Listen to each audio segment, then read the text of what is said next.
What's going on, YouTube modeling community? Pappy here at West Georgia Rides and Customs. Welcome back to the channel. Welcome back to the Unified Scale Auto Content Creators of YouTube's group build. The one that we're building this year is the 1968 Dodge Dart Revell kit chosen by Mr. Kim Soda Pop.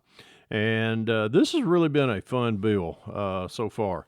I'm going to show y'all some things, and this is why I wanted to kind of do this in a tutorial type series of showing y'all the different parts and things that I like to utilize in a kit when building a Pro Street build, and where you can get them at. So if y'all haven't went over to MCV Products, right there is his website. It's mcvproducts.net.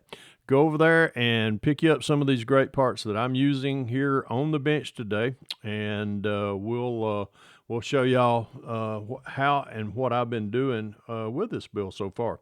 As I have got right here on the table or on the bench, I want to show y'all what some of the progress that I have got since the other videos. And this is so far, I've got the engine setting down in the body itself, and we've just got it mocked up. It's just glued up. I got the block halves put together on it, got the oil pan, I've got the heads put on it, and I've also got the blower on it as well. All this is glued up with white glue. That way we're just using this for measurement purposes.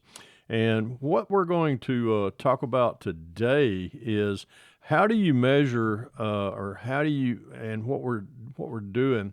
I'm using this hood right here, and I've already pretty much got some lines and tape already laid out right here. But here's how I like to measure for when I'm cutting the opening on the hood for a blower to come up out of the hood. We go ahead, we mock it up, and as you can see right there, let me pull the motor out so I can flip this over.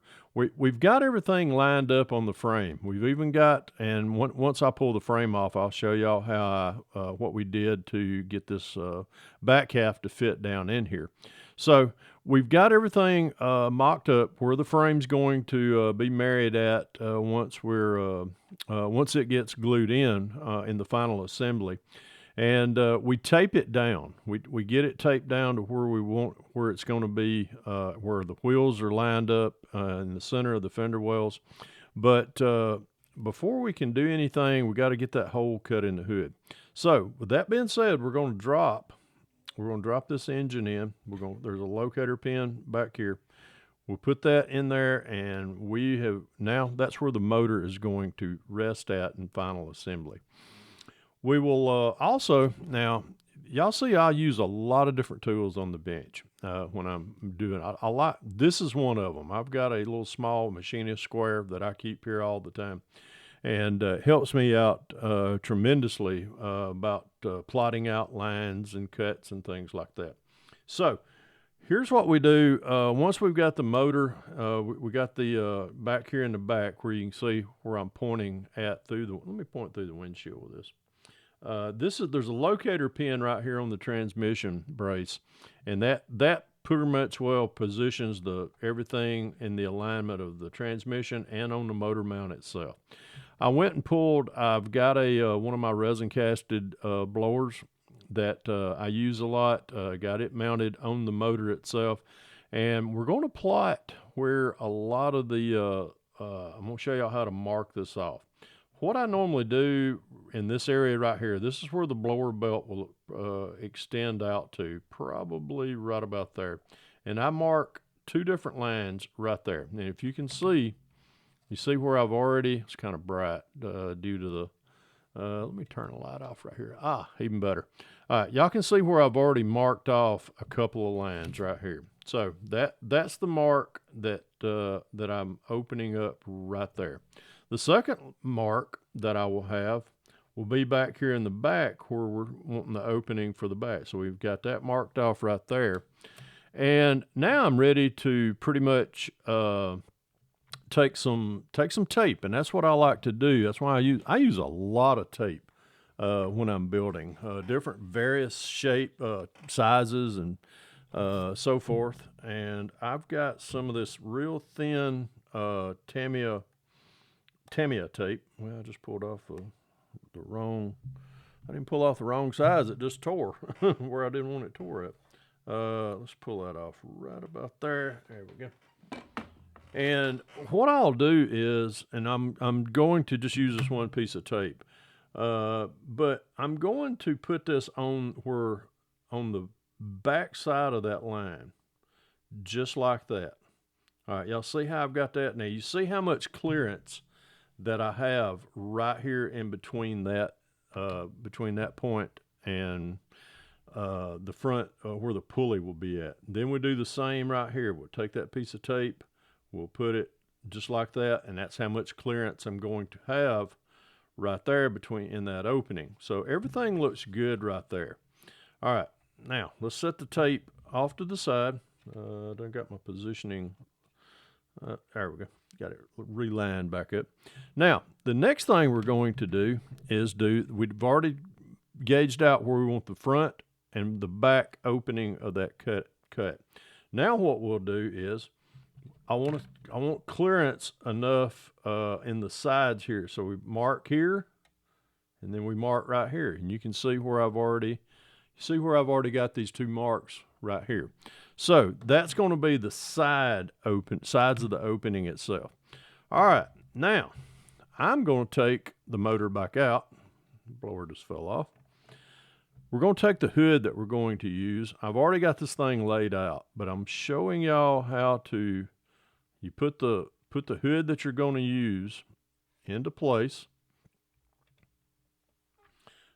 I've already got tape on this, but prior to that, you're going to line these pieces of tape up with the indexing marks that you just made for the front and for the back.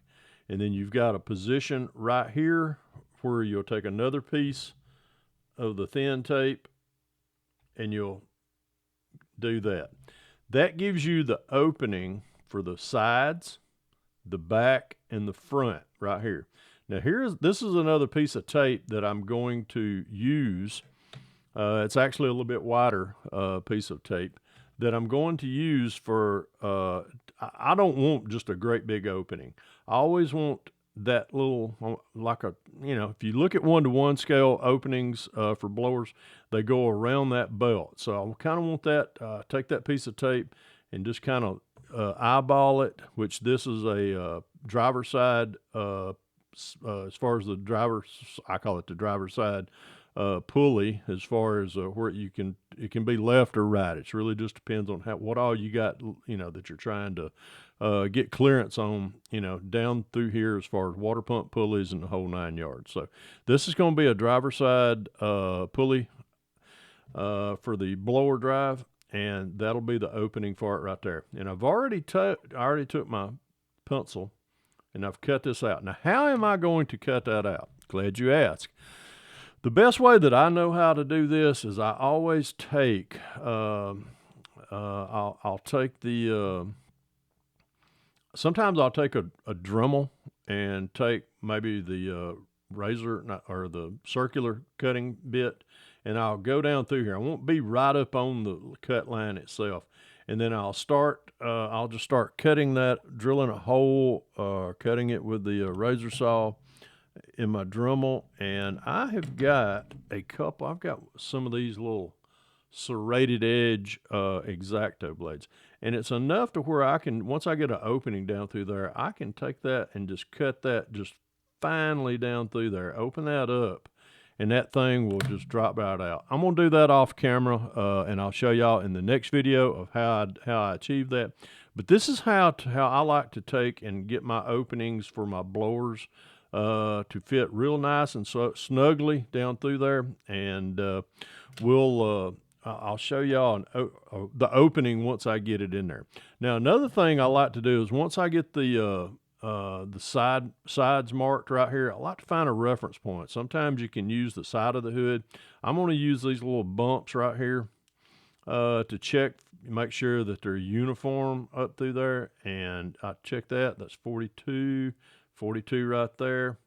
And I think we got a little bit, wait a minute, we're going, 45 45, I think. No, yeah, should be 45. Yeah, I measured that earlier.